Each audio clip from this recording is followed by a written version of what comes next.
You're at a family dinner. Everyone's laughing. Someone says, "Wait, don't eat yet. Picture." Phones come out. Smiles freeze. The photo gets posted within minutes. And then there's you. You smile, maybe. But later, when someone tags you, your stomach tightens. You consider untagging yourself. Or you think, why do we have to post everything? Maybe you rarely post pictures at all. Maybe your profile is quiet, sparse, outdated, and every once in a while you wonder, is something wrong with me? In a world where visibility feels like currency, staying private can start to feel suspicious. Are you insecure, antisocial, hiding something? Or is something else going on? Today I want to offer you a different lens. Not posting pictures isn't automatically about fear. For many people, it's about protection, emotional protection, cognitive protection, identity protection. And once you understand what your brain is actually doing, the shame starts to melt. Let's start with something simple.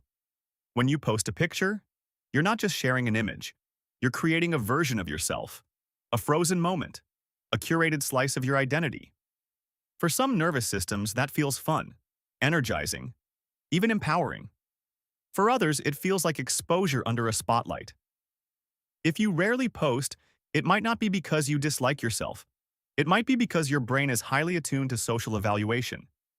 Some people have a more sensitive threat detection system when it comes to social judgment. Their amygdala, the brain's alarm center, reacts strongly to cues of being watched, rated, or interpreted.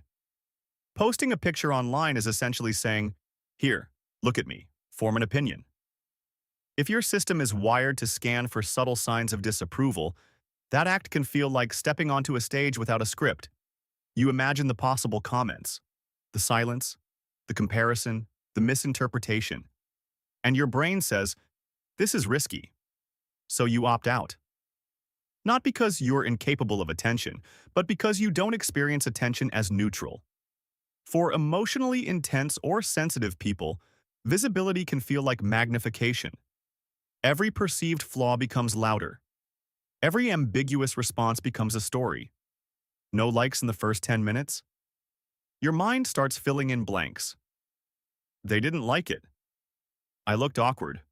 I shouldn't have posted. The brain hates ambiguity. It would rather invent a painful explanation than sit in uncertainty. Now add another layer.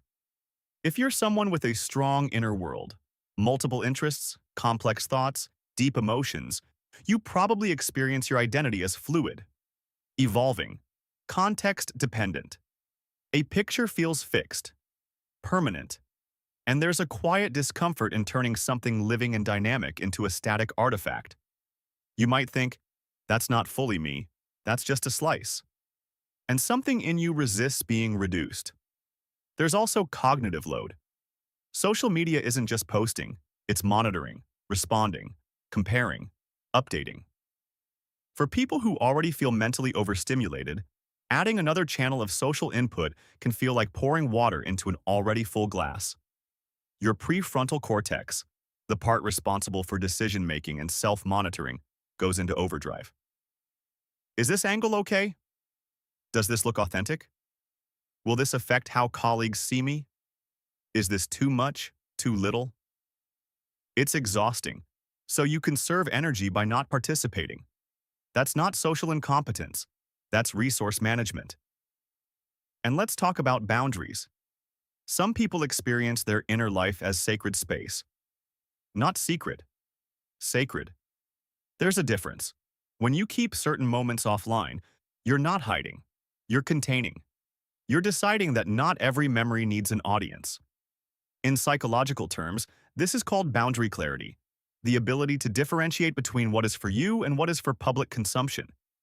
In a culture that rewards oversharing, strong boundaries can look like withdrawal, but they're not the same thing. Now, of course, there are times when avoiding posting can be driven by shame, or body image distress, or fear of rejection. We have to be honest about that. If the thought of posting triggers intense self-criticism, "I look terrible. No one cares about me," that's worth gently exploring. But here's the nuance.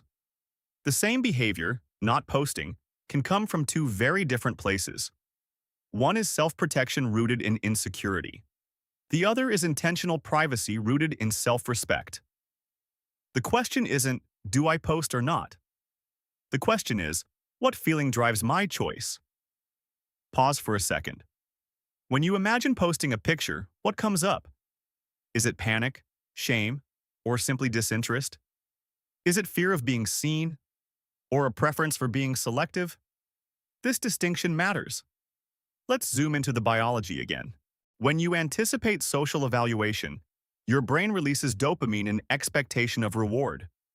But it also activates cortisol if there's uncertainty or threat. For some people, the reward outweighs the risk.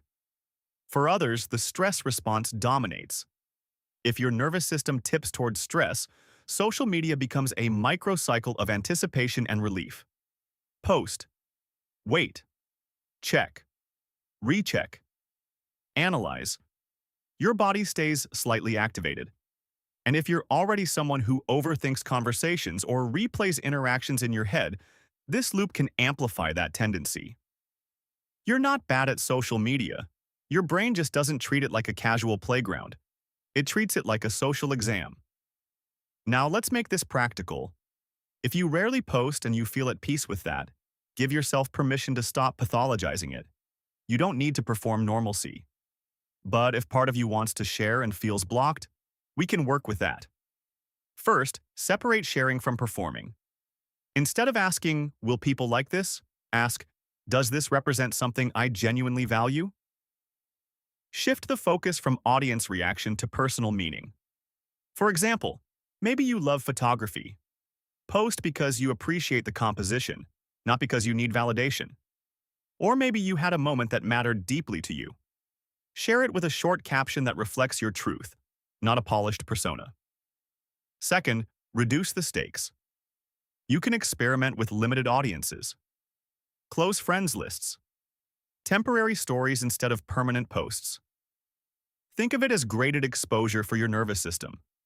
Start small. Post something neutral. Observe your body's reaction. Don't check immediately. Set a timer for 30 minutes before looking at responses. You're teaching your brain that visibility doesn't equal danger. Third, practice identity flexibility. Remind yourself that no single picture defines you. It's a snapshot, not a biography. Literally say to yourself, this is one moment, not my entire identity. It sounds simple, but repetition rewires associations. Fourth, audit your feed.